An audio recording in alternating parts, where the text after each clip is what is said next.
अब जो Arab world है इसने क्या गलती कर दी? इनको तेल मिल गया पर इन्होंने शक्ति पे ध्यान नहीं दिया। भाई तुम्हारे पास इतना पैसा है कि तुम अपने बच्चे के लिए ट्रेन खरीद देते हो, $20 मिलियन लगा दिया कि ट्रेन खरीद लो। इराक, सीरिया, ये सब किसी जमाने में शिक्षा के केंद्र हुआ करते थे। डेमस्कस, पूरी दुनिया वहां पढ़ने आती थी। बगदाद मतलब अल्लाह का शहर। लोग दुबई पढ़ने नहीं जाते, रात में डांस देखने जाते। कितना सैलरी तुमको अमेरिका दे रहा है? सर $1 लाख दे रहा है, $20 लाख।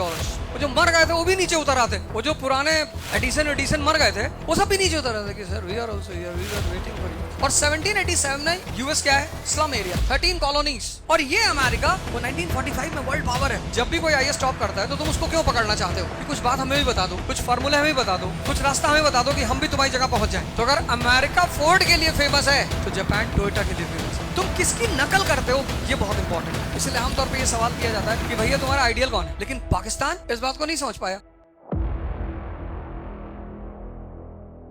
अब जो अरब वर्ल्ड है इसने क्या गलती कर दी? तेल मिला, तेल मिल गया, बड़ी अच्छी बात। लेकिन संपत्ति के साथ अगर शक्ति नहीं होगी तो संपत्ति छीनी जाएगी कि नहीं छीनी जाएगी? छीनी जाएगी। इनको तेल मिल गया पर इन्होंने शक्ति पे ध्यान नहीं दिया। भाई तुम्हारे पास इतना पैसा है, इतना पैसा कि तुम अपने बच्चे के लिए ट्रेन खरीद देते हो। एक शेख का लड़का ऑस्ट्रेलिया पढ़ने गया तो उसने अपने पिता को लेटर लिखा, मेल किया कि अब्बा मेरे फ्रेंड्स जो हैं वो ट्रेन से आते हैं, मेट्रो से आते हैं। उसका कहने का मतलब है कि मेरे दोस्त बड़े सिंपल हैं, वो मेट्रो से आते हैं। इसका कहने का मतलब ये था, शेख को लगा कि मेरे लड़के के पास ट्रेन ही नहीं है। अरे उसने कहा हबीबी तुम कैसा बात करता है? $20 मिलियन लगा दिया कि ट्रेन खरीद लो। ऑस्ट्रेलिया की गवर्नमेंट ने कहा भैया इतने तो हमारे पूरे ट्रेन का बजट है। सोचो इतने पैसे से क्या फायदा जब तुम्हारे यहाँ R&D नहीं होता, तुम्हारे पास कोई साइंटिस्ट नहीं है, तुम्हारे स्कूलों में लोग पढ़ने नहीं जाते। भाई इतना पैसा आया था। इराक, सीरिया, ये सब किसी जमाने में शिक्षा के केंद्र हुआ करते थे। डेमस्कस, पूरी दुनिया वहां पढ़ने आती थी। बगदाद मतलब अल्लाह का शहर। पूरी दुनिया बगदाद पढ़ने जाती थी। जैसे आज पूरी दुनिया स्टैनफोर्ड पढ़ने जाती, फिलाडेल्फिया पढ़ने जाती, बॉस्टन पढ़ने जाती, टेक्सास पढ़ने जाती, ऐसे पहले पूरी दुनिया बगदाद पढ़ने जाती थी। पर तुम तो मरहब्बा करने लगे। लोग दुबई पढ़ने नहीं जाते, लोग दुबई जाते हैं डेजर्ट सफारी, रात में डांस देखने जाते हैं। बताओ तुम मार नहीं खाओगे? हाँ? जब तुम्हें तेल मिला था उसी वक्त तुम बड़ी बड़ी यूनिवर्सिटियां बनाते, पैसा लगाते, पूरी दुनिया के साइंटिस्टों से बोलते कि कितना सैलरी तुमको अमेरिका दे रहा है? सर $1 लाख दे रहा है, $20 लाख। वो सारे साइंटिस्ट अरब की दुनिया में नहीं आ जाते? 20 लाख। वो जो मर गए थे वो भी नीचे उतर आते। वो जो पुराने एडिसन मर गए थे वो सब भी नीचे उतर आते कि sir we are also here, we are waiting for you. हाँ? तो आज टेक्नोलॉजिकली ये मजबूत नहीं होते? आर्म्स होता है, एमुनेशन होता है, वेपन्स होता है, टेक्नोलॉजी होती है इनके पास, अपना जहाज खुद बनाते। वेस्ट की हिम्मत होती है इनकी आंख दिखाने को? भगवान ने सारे इंसान को एक बात बोला, उसको दिमाग दिया, बोले ये ले आओ, मखलूक हो तुम, मतलब दुनिया में जितनी रचनाएं उनमें तुम सबसे ज्यादा श्रेष्ठ हो,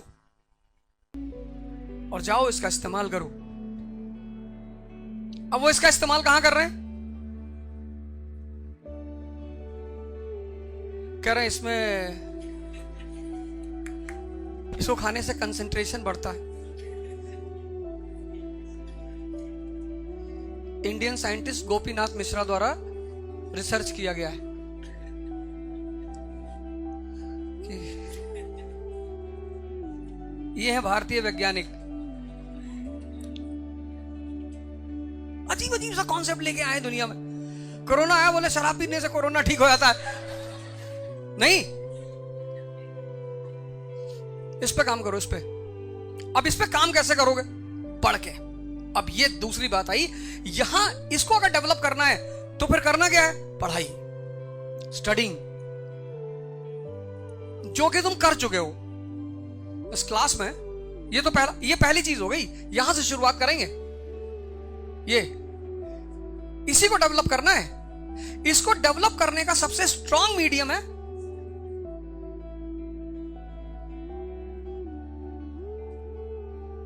बैतुल हिकमत, बगदाद की सबसे बड़ी यूनिवर्सिटी। बगदाद की सबसे बड़ी यूनिवर्सिटी बैतुल हिकमत, लिख लो। आज जाके गूगल में टेस्ट करना कि है थी कि नहीं थी, फर्जी बता दिया मास्टर। आज जाके देखना, ऐसे बैठो जिससे प्रवचन चल रहा है।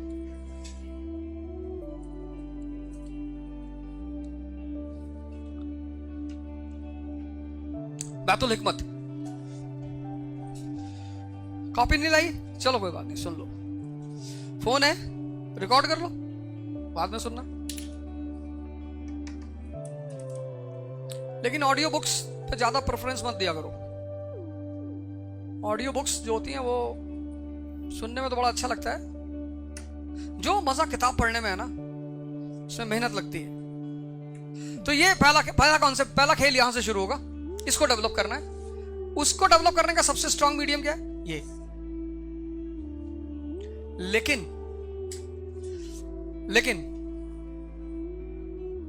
पढ़ के किसी का सिलेक्शन नहीं हुआ।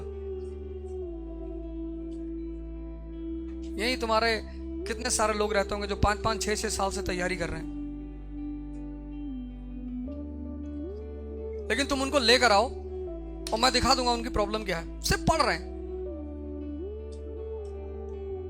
सिर्फ पढ़ रहे हैं, सिर्फ बस पढ़ रहे हैं।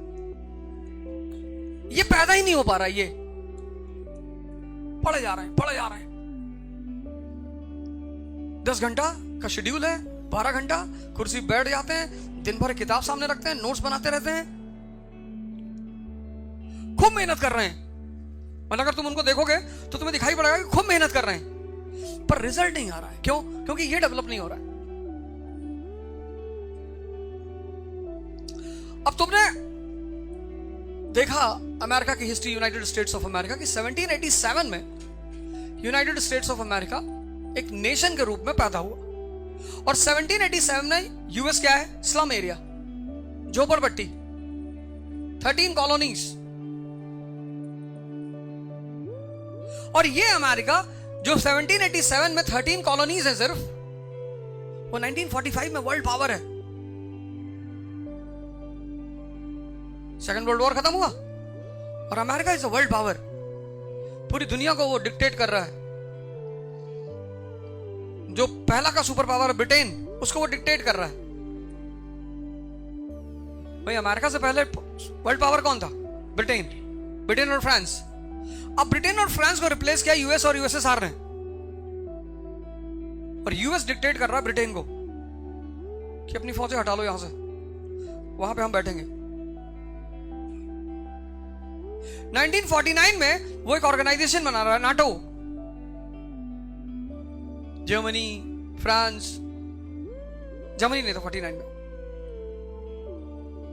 ऑस्ट्रेलिया, ये सब नाटो के हिस्से हैं। वो उनका बॉस है। वो यूरोप, जिनकी ये लोग कभी नौकरी करते थे, मतलब गुलाम थे, उस यूरोप के बॉस बन गए अमेरिकन 1945 में। तो कुछ तो हुआ होगा ना अमेरिका में। कोई आदमी जैसे लाल बहादुर शास्त्री पीएम ऐसे नहीं बन गए, ऐसे अमेरिका में भी तो कुछ हुआ होगा। तो 1787 में जब अमेरिका इंडिपेंडेंट हुआ, यूएस, तो उसने सबसे पहला जो काम किया वो था इंफ्रास्ट्रक्चर।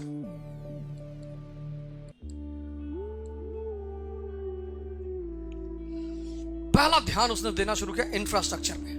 इंफ्रास्ट्रक्चर में क्या किया उसने? कैनाल्स, नदियों को जोड़ना शुरू किया। 1812 जितनी नदियां थी, लेक्स थी, सबको जोड़ना शुरू कर दी। उसके बाद क्या किया? रेलवेज।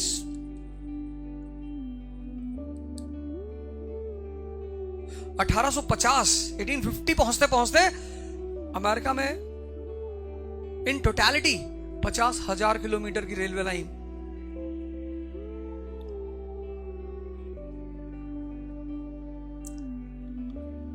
अब जब इंफ्रास्ट्रक्चर पैदा हुआ तो I इज इक्वल टू आई, जैसे ही तुम इंफ्रास्ट्रक्चर डेवलप करोगे वैसे इंडस्ट्री डेवलप होना शुरू हो जाएगी।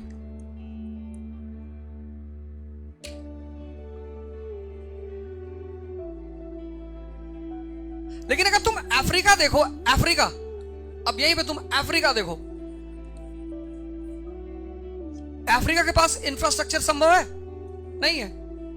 ये देखो 98%, ये देखो ये पूरा ब्राउन, कहां रेलवे लाइन डालोगे यहां पे? और ये डेजर्ट,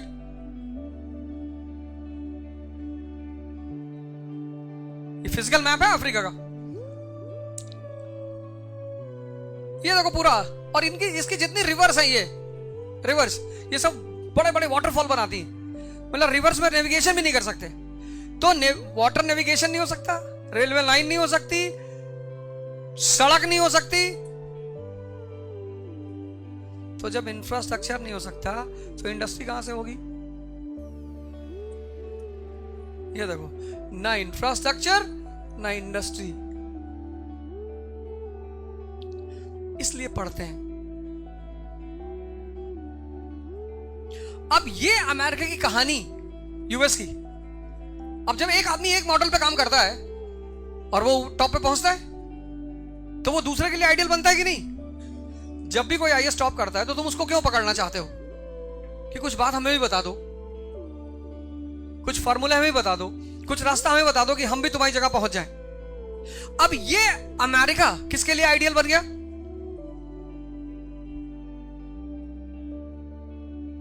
1787 में पैदा हुआ अमेरिका, 1850 में इकोनॉमिक पावर। तो ये अमेरिका किसके लिए आइडियल बन गया? जापान के लिए। जापान ने कहा पता करो यार ये लोग इतनी ऊंचाई तक कैसे पहुंचे, इनकी ताकत क्या है। तो अगर अमेरिका फोर्ड के लिए फेमस है, फोर्ड कार, तो जापान टोयोटा के लिए फेमस है। तुम किसकी नकल करते हो ये बहुत इंपॉर्टेंट है।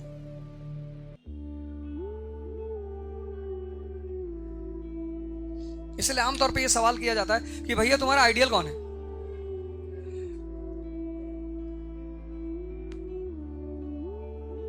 और अगर आइडियल का एक भी गुण तुमसे मिलता है तो तुम वहां, वो जहां पहुंचा है उसका कम से कम 50% तो तुम पहुंच ही जाओगे। जैसे शास्त्री जी के जीवन में क्या है? एक्सक्यूज नहीं बनाना है। अंबेडकर के जीवन में क्या है? एक्सक्यूज नहीं बनाना है, बहाने नहीं बनाने। क्लास के बाहर बैठाओगे ना, पढ़ाओगे, हाँ बैठाओ। नदी पड़ रही है ना सामने, हाँ तैर के जाएंगे, एक्सरसाइज हो रही, बॉडी बन रही। एक आदमी के लिए वो क्या है? थकान है, और दूसरे आदमी के लिए क्या है? एक्सरसाइज है।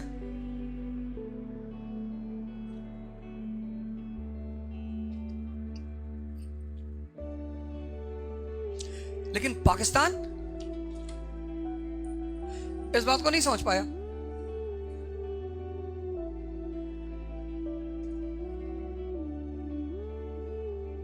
पाकिस्तान की हालत देखो, इनको ये बात नहीं समझ में आई, ये वाली। इन्होंने पढ़ाई खूब की, पढ़े, ये भी स्कूल गए, पढ़े, पर ये तोतों की तरह पढ़े। जैसे तोता राम राम कहता है, या तुम जब किसी को बोलते हो राधे राधे, तो जो तुम संबोधन करते हो उसका मतलब होता है, ऐसे नहीं करते। जब तुमने कहा राधे राधे तो उसका मतलब पता क्या है? कि ये जो धारा बह रही है एनर्जी की बाहर, इसको अंदर ले जाओ। जो व्यक्ति अपनी एनर्जी की धारा जो बाहर बह रही है उसको अंदर ले जाएगा तो वो राधा बन जाएगी, यानी शक्ति। तो जब तुम किसी को राधे राधे कहते हो तो तुम उसको इस मैकेनिज्म का याद दिलाते हो। जब तुम किसी को जय भीम कहते हो तो तुम उससे कहते हो कि शिक्षा ही किसी भी दलित व्यक्ति को भगवान बना सकती है। ये तुम उसको याद दिलाते हो, सिर्फ जय भीम नहीं कहते हो। जब तुम किसी को जय श्री राम कहते हो तो उसका मतलब होता है कि तुम्हारे अंदर जो चेतना बैठी है, राम मतलब चेतना, उसको मैं प्रणाम करता हूं।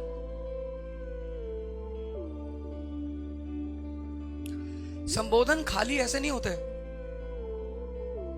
उनका एक बहुत गहरा मतलब होता है। ये देखो, तैयारी का शुद्ध मतलब है शुद्ध,